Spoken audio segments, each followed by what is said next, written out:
And how do you guys recruit your fighters? Aside from this is perfect advertising. Man, I hear people go by and they see all the equipment out here. And yeah, we have many walk-ups.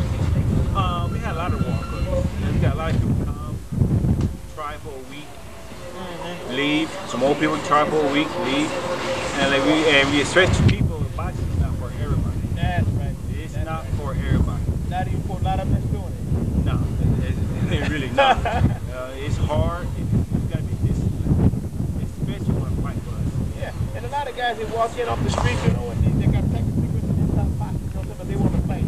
So, you know, how many people they beat up in the street? Because I used to go to the Hooper Street gym down in LA all the time, and I used to see those guys come out of prison walking to the gym talking about I ain't knocked out nobody this week. You know, and they can be 215. A welterweight jumped in the ring with him, and they had to pull him off of it.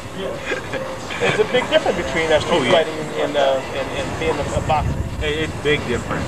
If you think you'll fight, I'll be sorry. You know what I'm saying? A lot of people say I can do this, I can do that, but once you're in the ring, right. And I used to get a lot of them from guys who were football players. Yeah. Come on, coach, I play basketball all day long. I'm not gonna get tired. I think well, nobody's trying to hurt you playing basketball. The worst that can happen is you get dunked on. But you get up in the ring and it's a whole new ball game. And I used to have guys back there, man. I got just hit him in the body twice. And that's normally all it takes. I had one guy throwing up after him, you know. And they used to walk out of the weight room all pumped up talking about they want to box. But I said, you guys have all these equipment out here. Like you walk me around and you show me all the things that you guys are doing. And we're looking forward to seeing those guys. oh, you will. We're going to be there on the 17th. No problem. We're going to leave 4 victories. Okay, there you have it. All right, this is Dinkins with William Jackson, the Beast. Yeah. And we'll be back in the moment. This is Donald Dinkins, Ysbn, and we're here with another unique situation. This is Coach Moses Johnson. And every time I look at Moses Johnson, I think of Jeff. The guy used to train out of the 180th Broadway gym. You look so much like that guy. Yeah, you used to fight out with San Diego? Have you seen it? Okay. Archie Moore, yeah. I tell all these guys that I used to train fighters down in Inglewood for years, and I've had several pro fighters, and I know Billy, and I knew Archie very well. And I had a guy that fought a light heavyweight that Billy Moore used to train. Man, I cannot think of this guy's name. He saved my life. Well, by the chance, by the number Dwayne Cole. No, and he used to fight with a knee brace on too. My kid, he gave my kid his first defeat. We fought down at the old Arrowhead Pond. And I think he only had one but my boy was 7-0 with 6 knockouts, 6 first round knockouts. And then the kid beat him.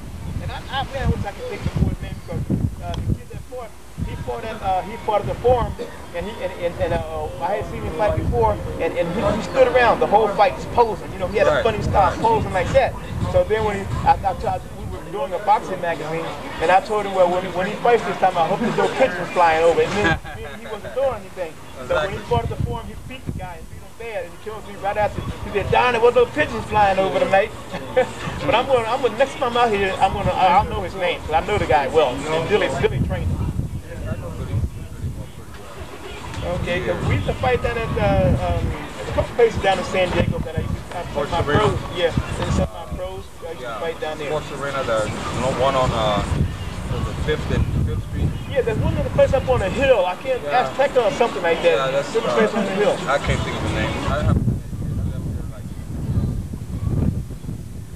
Oh, okay. All right, now let's talk about your gym. You guys have a really nice setup here. Really grassroots operation. You guys have everything a fighter needs here. Talking to you guys, they have the right teachers too. So, tell me how you guys started working with the kids. Well, I got started in 1995. My wife and I moved to San Diego to Lake LA. Looked at the newspaper one day, there was a house that says for rent, Lake LA. So I called the landlord to set me up an appointment, so I drove from San Diego to Lake Los Angeles, right? Okay. So this time here, I like the house, did a little paperwork, blah, blah, blah. I moved to this particular neighborhood, I noticed there was kids just hanging out. Right now, this used to happen. Just right, breaking windows. Right.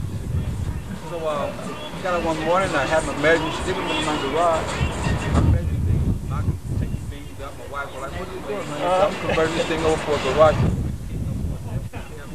She says, you don't lost your mind. I said, no, I haven't. You started hammering and starting before you even talked to her about it, huh? Yes. You got a lot of nerve. This was in '95. So I got everything set up, and my first club I opened up, I called my fight name was the Pogo. I called it the Pogo Boxing Team. Lake LA. From there, I moved out of Lake LA. I went to J15 up there. I went to Big Man Castle. I had a group of Spanish.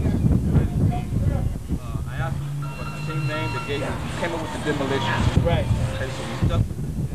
And I've been going ever since. In 1995. That's great.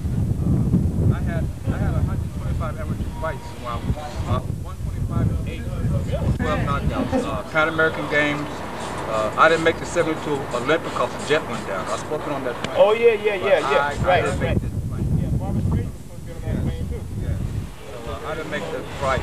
Booker left, loud, amateur left us.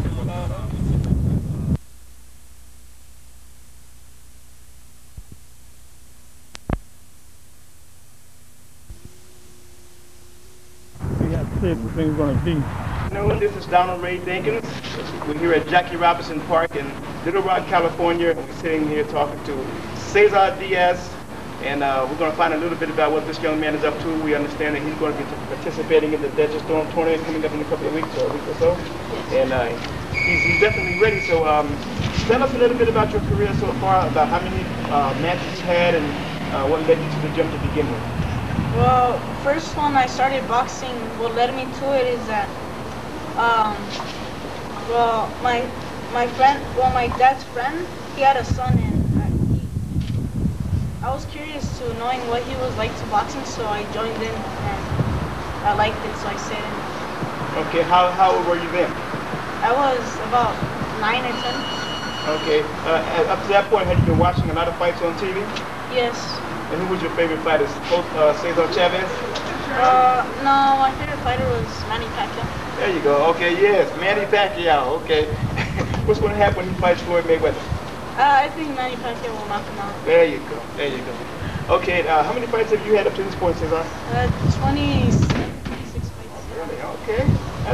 That's a lot of fights for. And you're how old again? I'm turning 13 in 2 days. And you've had that's quite a few fights.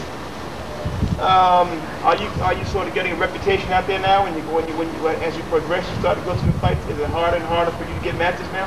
Yeah, because some people don't want to fight me, so it's hard to get matches. So what do you have to do? When you're working on the mystery, you have to punch up the mitts and miss, or punch with your eyes closed or something, trying to make the kids think that you know how to hold them up? Yeah, I just try to act normal when I'm around. And then you have to look at the camera so that you see your good looking self. Okay. So when you had your first match, how did you feel? How nervous were you?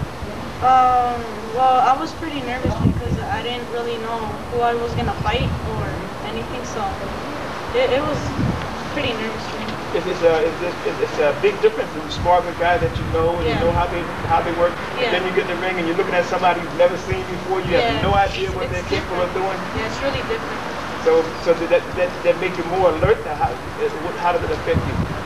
It affects me because well, the people that I spar with, I already know their style in boxing, and when I get inside a ring, I look at the person, so I try to study them, like how they fight. And then you fight a minute and a half each round too? Yeah. And so you don't have a whole lot of time to study, right? No. Are you pretty aggressive? How would you describe your style of boxing? I would try to counter, like when they try to punch at me, I would like try to move my head and then counter and hit them, or I would just box them around and just just naturally be aggressive. Okay, by now with the number of fights you have, you sort of know where you are in the fight as far as whether you're ahead or whether you're behind, probably without your coach even telling you, right? Yeah. Okay, so now when you're in there, if you give a guy a standing 8 count, does that amp you up or how does it feel? It gets me more,